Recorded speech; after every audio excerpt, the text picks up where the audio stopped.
were having equal rank in Indian history. They were a true freedom fighters, true citizens of the nation, true patriotic, true benevolent person, true philanthropic persons. Their contribution for our nation can never ever be neglected. That's why we celebrate their birthday every year. And to your surprise, Mahatma Gandhi is the dignity whose birthday is celebrated not only within our nation but abroad as well. May I know the nation where his birthday is celebrated? There is gazetted holiday in a nation. South Africa. Very good, great 10 students. South Africa. His contribution, Satyagraha, he started from South Africa. And there his statues are there on the squares.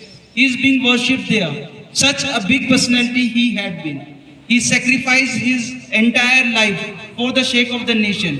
He was born with a silver spoon in his mouth in a prosperous family. But for the people's sake, he knew that we need the mass contribution for the welfare of the nation, for the freedom of the nation. That's why he loved to stay among the common people.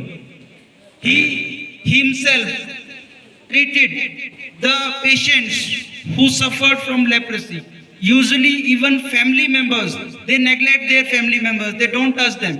And he was the person, philanthropic person, who treated the people, the patients of leprosy. That was really very severe disease at that time. When the entire nation was celebrating our freedom on 15th of August 1947. Who was in Calcutta, he didn't celebrate that celebration because that severe pain was sinking in his heart, separation of the nation. He was not willing for that, but circumstances were unfavorable. There was a huge, colossal gap between Hindus and Muslims at that time, and he was among those Muslim people in Calcutta. He was saving them, he was protecting them, people were killing each other. So such a big dignity he had been. And he gets the credit. No doubt, the contribution of other freedom fighters can never ever be neglected. They were having equal importance.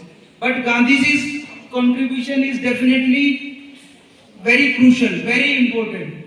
Because he gets the credit of nationalism in India.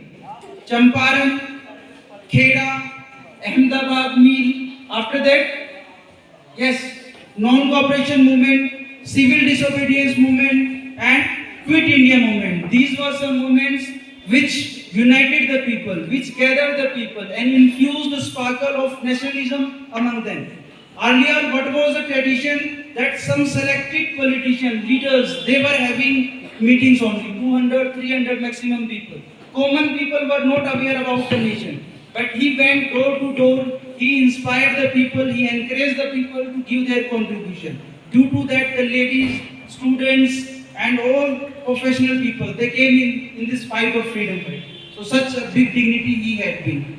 And equally important, Lal Bahadur Shastri ji. So during war with Pakistan, he gave one slogan. May I know which slogan was given by Lal Bahadur Shastri ji? Gandhiji's slogan, do or die. During Quit India movement, Karo ya Maro. This is the last time. Now the fight would be ultimate. That was by Gandhiji. May I know which slogan was given by Lal Bahadur Shastri ji? His slogan was Jai Jawan, Jai Kisan. Earlier, only the farmers, they had been given recognition because they were feeding the belly of the people. They were producing crop for us. Now soldiers' importance was increasing because there were wars, there were fights. The China attacked on us, this Pakistan attacked on us. Then we realized the importance of soldiers also. So they were having equal importance. To enhance the importance of soldiers, he gave this slogan, Jai Jawan, Jai Kisan. And later on, one more thing was added in that, Jai Vigyan. Jai So these three, farmers, soldiers and this science, this technology, they are taking our nation at great heights. Lal Bahadur Shastri ji was full of humor. He had good presence of mind.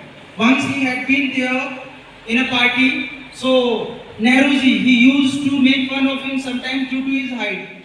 Here he was a short person and very lean and thin. But his presence of mind was really appreciable. Once Nehruji put two samosas in his pocket. He was putting on that kurta pajama, so loose, these pockets were there, so without letting him know, he put two samosas there. And he made fun of it. That Shastri ji is taking samosas with him. So what was his reply there? That I would go with Nehru ji in the car and we both shall have parties. Clear? So he took Nehru ji also in that entry. So such great humor, presence of mind he had.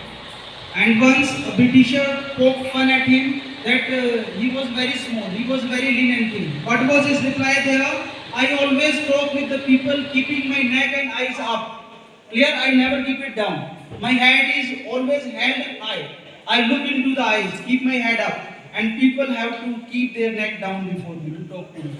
That was humor with him. So such great personalities they had been. We are so proud, we are so fortunate that we had such great ancestors, such great freedom fighters who born on this pious land. So what we learn from them, that we must not be selfish. We should not live only for ourselves. Our great responsibility is for our society, for our nation. Definitely we should fulfill our personal needs, and besides that, simultaneously we should be concerned about the nation, about the society, about everybody. So such great personality really inspire us. We should also set example before others by our hard work, by our dedication, determination. So work hard and become a good citizen of the nation who is beneficial for the society. So with this hope, I end my words and expect my students that they would do good during examination and during lifetime. Throughout the entire life, they would understand their responsibilities. Thank you very much.